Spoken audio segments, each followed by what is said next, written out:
다음은 두릅나무 재배 적지입니다. 역시 심을 때 아까 제가 얘기했듯이 두릅나무는 햇빛을 좋아하는 양수다 그랬잖아요. 햇빛을 좋아하는 놈은 양지 쪽, 동남 방향에다 심어야 된다는 거예요. 북쪽, 서쪽 햇빛 안 받는 지역에다 심어 놓으면 잘 안 자라요. 그렇기 때문에 내가 심어야 될 두릅나무가 햇빛을 좋아한다 그러더라. 햇빛을 잘 받을 수 있는 지역에다 심어라. 그런 얘기를 해드릴 수가 있을 것 같습니다. 그 다음에 두릅나무 재배 적지는 물 빠짐이 좋은 전석지래요. 돌무더기가 좀 있는 지역, 그런 지역이 좋다 그러더라. 저희들한테 이제 민원이 가끔 우리 어른들이 전화를 합니다. 내가 두릅나무를 한 3,000평 심어놨는데 산이 경사가 15도씨 정도 돼서 막 물이 쭉쭉 빠진다. 근데 두릅나무가 비가 온 다음 보면은 싱싱 얻은 놈이 잎이 쭉 젖어서 죽는데 왜 그러냐?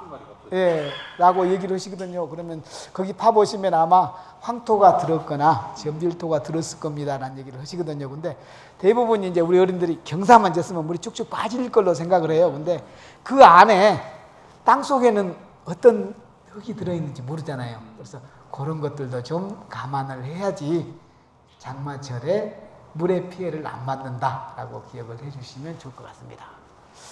그 다음에 역시 경사가 좀 있으면 좋다라는 얘기가 되겠습니다. 그러면은 혹시 우리가 두릅나무를 심잖아요. 두릅나무를 심으면은 어느 부위가 제일 먼저 정착이 될까요? 정지한다는 말. 예? 정착된다는 말. 이제 활착이 된다, 정착이 된다. 뿌리죠. 예, 뿌리죠. 아까 얘기했듯이 우리가 겨울에 우리 식물들은 다 잠을 잔다 그러잖아요. 근데 왜 11월 달 낙엽 진 다음에 퇴비를 할까요? 뿌리는 활동을 하고 있잖아요. 예, 그러니까 이제 대부분이 목의 상층 부위가 휴면에 들어가잖아요. 근데 아래 부위는 활동을 해요. 그래서 겨울에도 혹시 우리가 묘목을 심어 놓으면 겨울에 묘목 근원경이 커졌다는 얘기 못 들으셨어요? 네. 예, 겨울에도 근원경이 커집니다. 예, 그런 걸 좀 감안했으면 좋겠다. 그래서 우리가 키운 두릅나무도 심으면 제일 먼저 뿌리 쪽에 힘이 간다 그러더라. 그러면 뿌리가 잘 자라려면 어떻게 해야 될까요? 뿌리가 잘 자라려면은 첫 번째는 양분이 있어야 되고, 토심이 깊어야 되잖아요. 그죠? 두 번째는 토심이 있고 양분도 있어야 되고, 자, 그런 특성을 갖고 있어야 된다 그러더라. 그 다음에 토심이 깊은 것하고 얕은 것하고 우리가 심은 두릅나무 생장 차이가 있을까요, 없을까요? 있습니다. 예, 그런 것도 고려를 해야 된다 그러더라. 그 다음에 토양에 점토가 많으면 어쩔까요?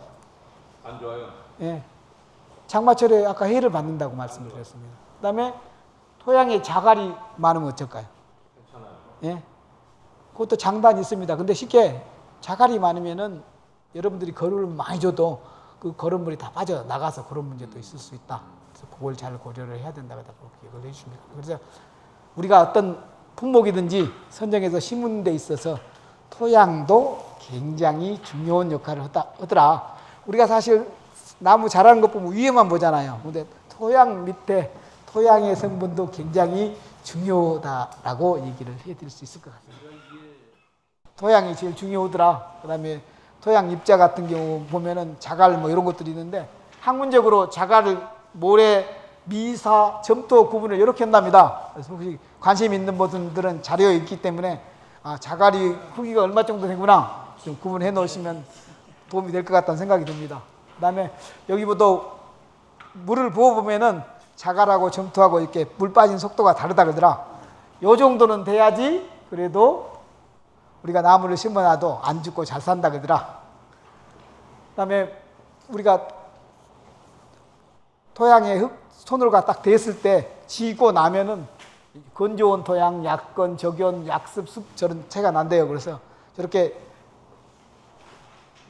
습기가 있고 여기 물이 맺히면은 습한 토양이다 그러더라. 그래서 이렇게 습기가 있으면 어쩔까요? 우리 두릅나무가.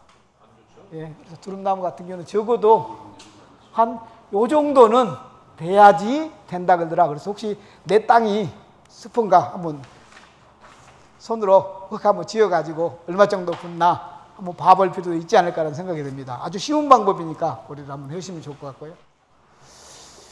그 다음에 뿌리가 잘 자라려면 이런 특성이 있어야 되고, 뿌리 활력을 유지하려면 이렇게, 그 다음에 수분 공급이 안정적으로 되려면 이렇게, 양분 공급이 안정적으로 되려면 이렇게 돼야 된대요. 그래서 토양 조건 같은 경우도 저런 이론적인 자료가 저렇게 정리가 되었다라고 기억을 해 주시면 좋겠습니다. 그 다음에 우리 토양이 여기 보면은 반드시 피해야 할 토양 조건 세 가지 너무 많아서 문제가 된 조건이래요.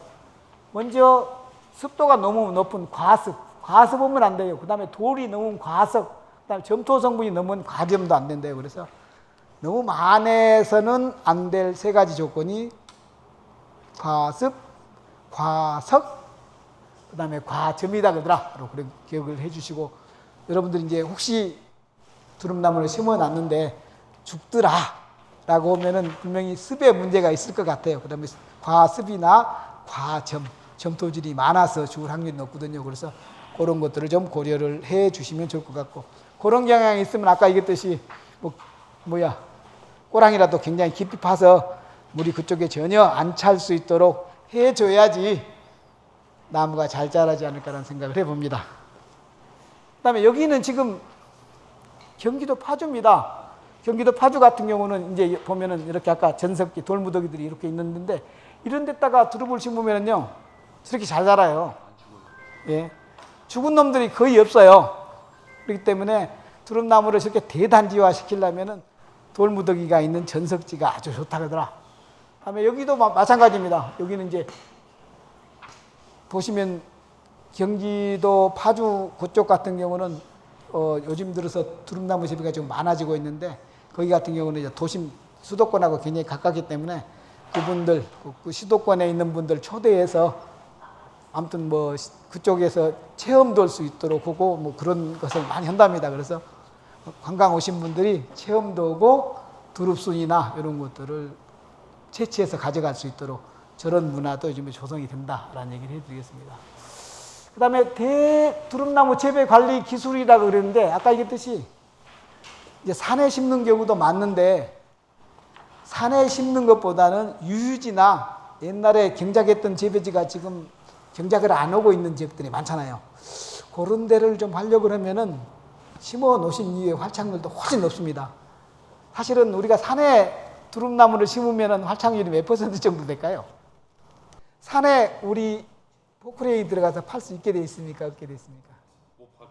네, 못 파게 돼 있어요. 그래서 우리가 인력으로 삽으로 뿌리 그루터기 있는 데를 팔려면은 깊이 못 팝니다, 솔직히. 그래서 대충 파놓고 심다 보니까 활착률이 뚝 떨어지는 문제가 있어요. 그래서 그런 것들도 좀 고려를 한다면은 요즘에 유유 경작지가 많기 때문에 그런 데를 활용하면 굉장히 좋지 않을까. 우리가 두릅나무가 자생적으로 군락지가 만들어진 데가 어떤 데인가를 한번 보시면은, 예, 자갈밭이고 밑에 계곡부가 쑥 깊이 들어서 물이 전혀 찰 염려가 없는 지역입니다. 그 다음에 대부분 옛날에 경작지 중에서도 논토양은 사실 좀 문제가 있는데, 옛날 밭토양 같은 경우도 다 계곡부에 연관된 데가 다 밭이 있었잖아요. 그래서 활용할 수 있다면은 우리 그루터기 다 연결된 데보다는 훨씬 더 쉽게 심을 수 있고 관리를 할 수 있는 장점이 있다. 다시 관리하기는 편하고 좋죠. 그러니까 이제 그런 요즘에 산간에 가면은 사실은 굉장히 많이 비어 있어요. 네.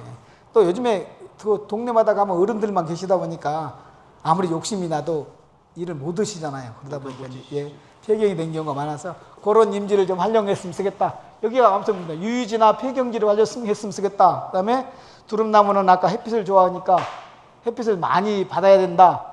배수가 잘 된 땅이 좋다. 아마 계속해서 설명드렸던 그런 내용인 것 같습니다. 그 다음에 여기 같은 경우 보면요, 아까 연천군이다 그랬고, 여기는 보니까 제주도입니다. 제주도 같은 경우는 이제 이렇게 대규모로 정강이나 신구, 자월을 많이 심어 놨습니다. 근데 뭐가 문제냐? 배수가 잘 되니까 너무 잘 자라요. 여기 보면은 밀식이 돼가지고 너무 잘 살아서 밀식이 돼서 바람 피해를 굉장히 많이 그렇게 받는 경우도 있다 그러더라. 아무튼 쉽게 이제 우리 같은 이쪽 육지 같은 경우는 물 빠짐이 저렇게 안 좋기 때문에 그렇게 왕성하게 안 자라는데 제주도 같은 경우는 굉장히 잘 자란 그런 특성을 갖고 있다 그러더라. 기억을 해주시면 좋겠습니다. 그러면은 하나 여쭤보고 갈게요. 제주도에 원래 자생하고 있는 두릅 있죠? 그놈들하고 우리 그 내륙에 있는 두릅나무들하고 새순이 나온 시기가 어떤 지역의 것이 더 빠를까요? 제주도가 빠를까요? 저도 제주도가 빠를 줄 알았어요. 근데 만생종들이 제주도에 굉장히 많습니다. 그렇기 때문에 우리가 생각은 따뜻한 지역이 빠를 것이다 라는 게 정답은 아니더라 라는 얘기를 해드리겠습니다. 아까 제가 조생종, 만생종 할 때 만생종 제주도 거라고 아마 제가 말씀을 드렸을 겁니다. 예. 그 다음에 여기 보면 거름 주는 방법, 요건 산림청에서 이런 형태로 거름을 주도록 그렇게 해놨고, 아까도 얘기했듯이 대체적으로 두릅나무는 거름을 좋아하는 나무인데 너무 많이 주면은 바람 피해도 받고 겨울에 동해를 피해를 받는다 그러더라. 아마 여기 어디가 그런 내용이 있을 거예요. 실제로는 양분을 많이 필요하는 다비성 나무인데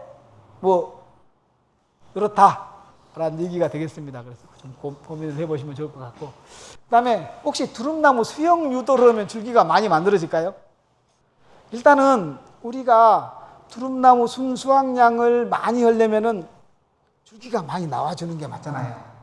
근데 두릅나무 생리생태적 특성상 줄기가 많이 나와줄 수 있냐는 거예요.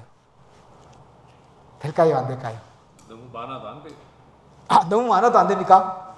예, 근데 여기 보면은 요런 형태로 수용 유도가 되는데 여기 보면 한 5개, 4개, 5개, 6개 정도 줄기가 유인이 가능하답니다. 두릅나무 같은 경우는 큰 나무가 하나 있으면 10m까지 연결이 돼 있다 그랬잖아요. 근데 그것들 같은 경우도 저렇게 같이 이렇게 모대기로 안 나더라도 그것 수도 조절을 해줘야지 새순 사이즈가 비슷한 새순을 수확할 수 있다는 거예요. 혹시 우리 두릅 수확한 다음에 줄기 애초기로 다 자르십니까? 애초기로 잘라서 뒤에 올라왔을 때 보면은 새순 사이즈가 어떠던가요? 애초기로 자르는 게 일을 빨리 쉽게 하는 데는 굉장히 장점 요인인데 그 다음에 신초 사이즈가 적어진다는 거예요. 일단 자르면은 아까 얘기했듯이 큰 나무 밑에 1번, 2번, 3번, 4번은 똑똑하니 올라요. 이게 구르터기 있으면 따버려야 돼. 저쪽에 있는 놈은 그러니까 얇은 것이 올라온다는 얘기야. 길게 가면. 그래서 그것들도 좀 조절이, 예를 들어서 아까 보면 4개, 4개, 6개만 두고 나머지 것은 정리를 해라는 얘기를 했거든요. 그래야지 새순 사이즈가 균일해진다고. 두릅나무 역병 이런 것들이 있다 그러더라. 그다음에 역병 피해는 이게 지금 옛날에 90년도 후반에 여기 전북 산림환경연구소 시험지예요. 전북 산림환경연구소에서 한 10만 번 정도 제가 보고 본 걸로 기억을 합니다. 근데 한 번 역병 걸리니까 이런 형태로 죽고 나머지 뒤에는 이제 옴쌍 다 죽어버리더라. 그래서 역병이 굉장히 무섭다 그러더라. 특히 장마철에 비가 조금 많이 와서 물이 살짝 고였다 그러면은 그 임지는, 그 포지는 다시는 못 쓴다 그러더라. 라고 기억을 해 주시면 좋겠습니다. 지금 저희가 사실은 조직배양묘로 굉장히 좋은 품종의 두릅나무를 만들었는데 조직배양묘 단점이 저거예요. 한 놈이 죽으면 다 같이 죽어버립니다. 그런 묘가. 그래서 저런 문제점이 발생해서 그때 굉장히 고생해서 만든 것들을 다 폐기했던 그런 경험이 좀 있습니다. 그 다음에 입고 역병 방제를 하려면은 아까 우리가 뿌리 삽수를 채취해서 삽목을 하잖아요. 그때부터 조심을 해야 된대요. 아까 나이 많이 묵은 뿌리는 쓰지 말아라.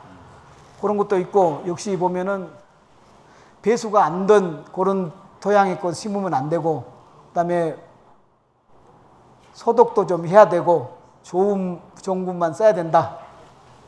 그래야지 뿌리에서 병이 전염이 안 된다 그러더라. 그래서 일단 엄마나무 뿌리 캘 때부터 건강한 놈들만 우리가 이용을 해야지 자식나무도 병이 안 걸린다라고 기억을 해 주시면 좋겠습니다.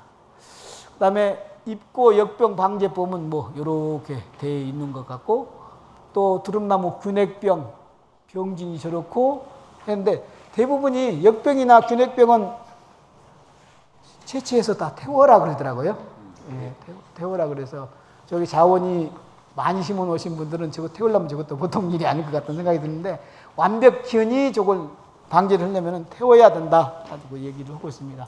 그다음에 여기 보면은 뭐 병제법 이런 것들이 쭉 있고 녹병도 굉장히 무서운 거고 뒷면 모 문이병도 좀 있는데 요즘 들어서 이게 많이 나온다 그러더라고요. 옛날에는 별로 없었는데 그래서 이런 것들도 좀 보시면 좋을 것 같고 더덩이병이라는 것도 저렇게 요즘 들어 생겼다 그러더라. 실질적으로 모든 식물들이 마찬가지인데요. 우리가 몇 번씩 심어 놓으면 그때는 별로 병이 안 걸려요. 그죠? 예, 근데 이제 단지화되고 규모화가 생기면은 어디에서 옵니다. 특히 요즘에는 돌발해충들이 굉장히 많이 오니까 언제 병이 감염이 될지를 모른다. 그래서 우리가 소득을 올리기 위해서 허신 농가에서는 아무튼 어떤 것들이 어떤 병인가 또 어떻게 방지를 해야 되는가 이런 것까지도 좀 고민을 했으면 좋을 것 같다는 생각이 듭니다. 그 다음에 회색 곰팡이병, 그 다음에 충도 보면은 두릅나무도 옛날에는 없었는데 충도 보면은 뭐 응애, 하늘소, 선녀벌레, 풍뎅이류, 자나방류 이런 것들이 오는데 근데 특히 선녀벌레 피해가 요즘에 많아지고 있다는 얘기를 하더라고요. 선녀벌레들 같은 경우가 우리 목질부에가 당도가 조금 있으면 다 와버려요. 근데 우리 식물들이 대부분이 목부 파들어 가면 당분들이 다 있거든요. 그 다음에 뭐 수확 시기는 아까 얘기했듯이 저 남쪽하고 장수 차이가 굉장히 있다 그러셨으니까 장수에 맞는 수확 했으면 쓸 것 같고 그 다음에 순 길이는 아까 얘기했듯이 한 15cm 내외면 좋을 것 같고 원래 표준적으로 3, 4년은 300평에서 한 300kg 정도 한대요. 평당 한 1kg 정도 따고 보면 한 6년생 정도 되면은 한 400, 내지 500kg 정도 딸 수 있다 그러거든요. 그래서 그것들 같은 경우는 진짜 전문가가 돼서 어떻게 관리했냐에 따라 좀 다를 것 같습니다. 근데 여기 보면은 300평에 500kg를 따는데 가격이 킬로그램당 얼마 받냐에 따라서 수치상은 굉장히 경제적 가치는 많이 창출한 걸로 보이는데 실제적으로 그게 그리 아니잖아요. 그죠? 예, 그래서 그걸 또 고민을 해봐야 될 것 같고 또 아까 제가 자꾸 얘기를 했는데 쉽게 새순 사이즈가 생각보다 적은 게 많더라고요. 그래서 상품적 가치를 제대로 제 가격을 못 받는 경우가 굉장히 많더라. 제가 비교를 했을 때는 사실 농협에서는 우리 농민들 입장에서 제 가격을 쳐줄 줄 알았어요. 근데 농협에서 더 낮은 가격을 주고 있더라고요. 그래서 진짜 좋은 품질의 양질의 좋게 보이는 놈을 포장을 잘해야 되겠구나 생각을 해보고 있습니다.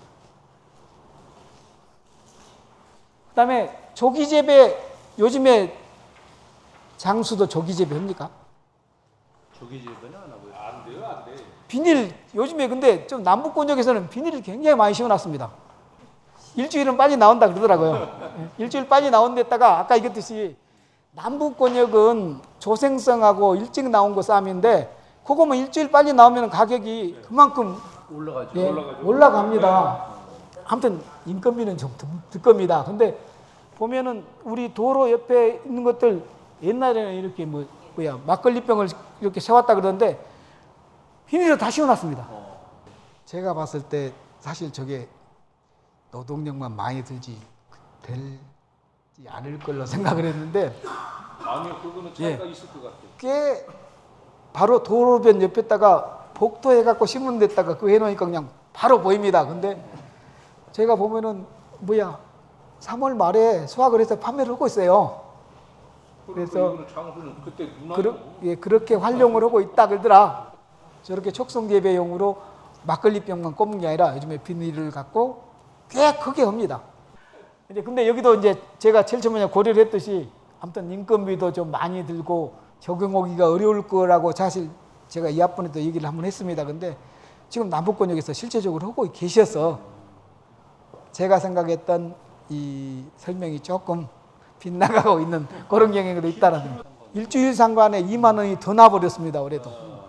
여기는 제가 아까 장수는 안 한다고 여기 충북 옥천입니다.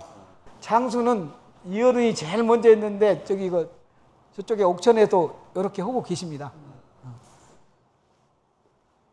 그다음에 수경산목에서 촉성재배 하는 거 다 아시죠? 지금 근데 대체적으로 저기 촉성재배를 남쪽 나라에서 한 게 아니고 저 북쪽에서 해요. 그죠? 경기도 양평, 가평, 동두천 이쪽에 그쪽에서만 합니다. 대부분 이제 거기 추운 데니까 가온을 해갖고 새순이 빨리 나오게 하려면 기름값도 많이 들 거예요. 근데 왜 그쪽에서 촉성재배를 해서 새순을 해서 3월 달에 백화점에 납품을 할까요? 가격이 높죠. 월등하게 높죠. 이제 월등히 나쁘니까 그냥. 근데 남쪽 나라에서도 기름도 적게 들고 더 경제적이지 않을까요? 예, 수도권 가까우니까 그런 것도 있는데 중요한 것은요. 두릅나무를 저온에 저장 처리를 안 하면은 새순이 안 올라와 버린대요. 그래서 저기 수도권 같은 경우는 한 달간 0도씨 영하로 올려야 돼요. 그렇죠. 근데 남부권역에서는 그게 안 되잖아요.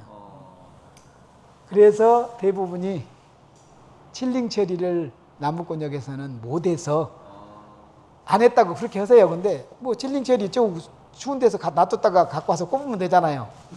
그래서 이제 제가 틈새에 이 남쪽 나라에서도 한번 해보자 그런 얘기는 하고 있습니다. 근데 아직까지 저기 수도권 분들은 굉장히 부지런하고 저 남쪽 나라 분들은 조금 덜 부지런해서 안 하지 않을까라는 생각을 개인적으로 해보고 있습니다. 그 다음에 촉성제, 하우스랑 이런 것도 아까 얘기했듯이 여기 보면요. 두릅나무는 낙엽이 진 후에 700시간 정도 영하의 온도로 가야 돼요. 혹시 우리 난 꽃 피우기에서 추운데 갖다 놨다가 갖고 온다는 얘기 못 들어보셨어요? 예, 난을 꽃을 피우려면은 추운데 갖다가 어느 시간 이상 놔둬야지 칠링 효과가 나서 꽃이 펴요. 근데 두릅나무도 좀 얼려놔야지 이놈들이 새순이 나온답니다. 그래서 그런 효과 때문에 한 700시간 정도 저온에 처리를 한다 그러더라도 기억을 해주시면 좋겠습니다. 그 다음에 삽수치상은 이렇게 했는데 또 옛날에는 사실 저렇게 촉성재 배우신 분들이 기술이 조금 부족해서 새순 사이즈가 별로 안 컸어요. 한 5, 6cm밖에 안 나왔어요. 근데 지금은 기술이 좋아져 갖고 한 12, 3cm까지 자랍니다. 그래서 촉성재배에 의해서도 굉장히 좋은 두릅순 품질이 나온다. 요거 촉성재. 어디서 저렇게 제일 많이 해요? 양평, 가평입니다. 양평, 가평은 일단 우리가 말한 그 영농 법인 형태로 해서 많이 합니다. 근데 여기 보시면은 요거 박상엽 씨란 분이고 제일 중요한 게 온도, 습도, 환기, 빛이랍니다. 그래서 저것만 잘 맞춰주면은 별 문제 없이 된다 그러는데 여기 보시면은 어디 갔어? 요렇게 요즘에는 새순 사이즈가 보십시오. 굉장히 좋잖아요. 그죠? 예, 요즘에는 기술이 아주 좋아져서 온실에다가 모래 위에 삽목을 해도 저렇게. 근데 이제 모래 삽목한 게 한 거예요? 수경삽목이 모래나 수경 삽목 아니고 모래 예, 삽목. 모래 위에 물 해갖고 하는 거예요.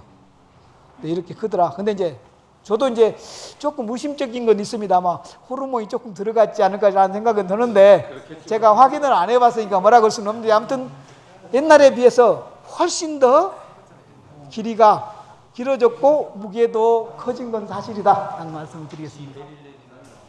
그 다음에 거기도 보면은 여기 우리 또 두릅 할 때 목질부를 좀 두고 옵니까?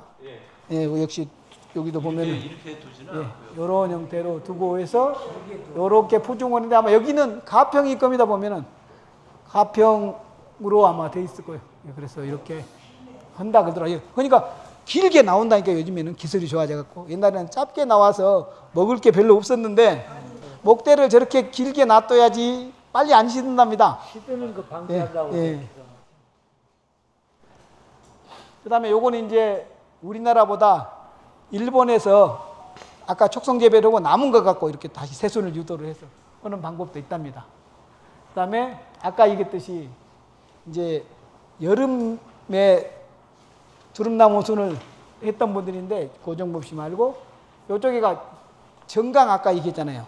정강 갖고 이렇게 6월 달에 이런 것을 채취해서 파는데 한 12,000원 정도 된다 그러더라고요, 키로당.